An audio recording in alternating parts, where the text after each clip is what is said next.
May advice ako sa mga ladies ko, sa mga OFWs natin.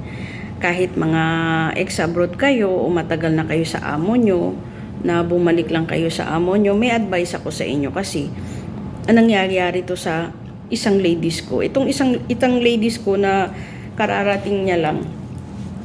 Alam mo kung sino kalangga. So magti 3 weeks o 4 weeks siya sa amo niya ngayon. So, nagre-reklamo siya sa akin kasi nga, hindi siya actually reklamo. Nilalabas niya yung sama ng loob niya sa amo niya. Kasi nga, although may CCTV sa bahay, pinagbibintangan siya. Parang nagbago daw ang ugali ng amo sa kanya. So, ito ang masabi ko sa mga ladies ko, mga bumabalik-balik na matagal na sa amo. Ganito, pag nagbabagong ugali nila sa'yo, kausapin mo sila. Tanungin mo sila, Madam, anong problema o Baba, anong problema? Bakit iba yung ugali ninyo? Nagbagong ugali ninyo sa akin. Dahil kilala nyo ako, matagal nyo na akong kilala, at hindi naman po ako gagawin yung mga pinagbibintang nyo. Ganun ba? Sasabihin nyo, explain nyo kung yung anong pinagbibintang sa inyo. Yun ang sasabihin nyo sa kanila para maunawaan nila. At minsan tayo din, baka may pinagdadaanan sila o baka may problema. Actually, ito ang sasabihin ko sa inyo guys. Bakit nagdadamot sila ngayon? Bakit sila nagkukuripot? Kasi sa totoo lang, mahal na talaga ngayon sa Saudi. Mahal na ang pagkain.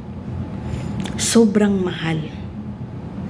Naalala ko pa dati pag namimili ako, yung 200, 100 kung marami na akong bitbit. Ngayon, dapat may 500 ka kung gusto mo mabili mo lahat. O more than pa. Diba? Alam nyo yung diferensya. Noon ang gulay na bibili mo lang ng 50 cents. Ngayon hindi na. 2 real na each bungkus na maliit. Imagine nyo kung magkano talagang tinaas. Ang mahal na talaga ngayon. Nakakatakot kumain. Dahil ang mahal.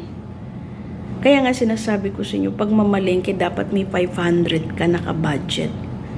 Mabili mo. Hindi pa yun lahat, actually. Pakonti-konti mabilihin mo siya. Kaya ganun din sila dito. Nagtitipid na talaga sila. Yun yung hindi nakagaya noon, mura. Okay lang, kahit kumain ng kumain, kahit aksaya ng pagkain, okay lang. Pero ngayon napakamahal na talaga. Kaya yun yung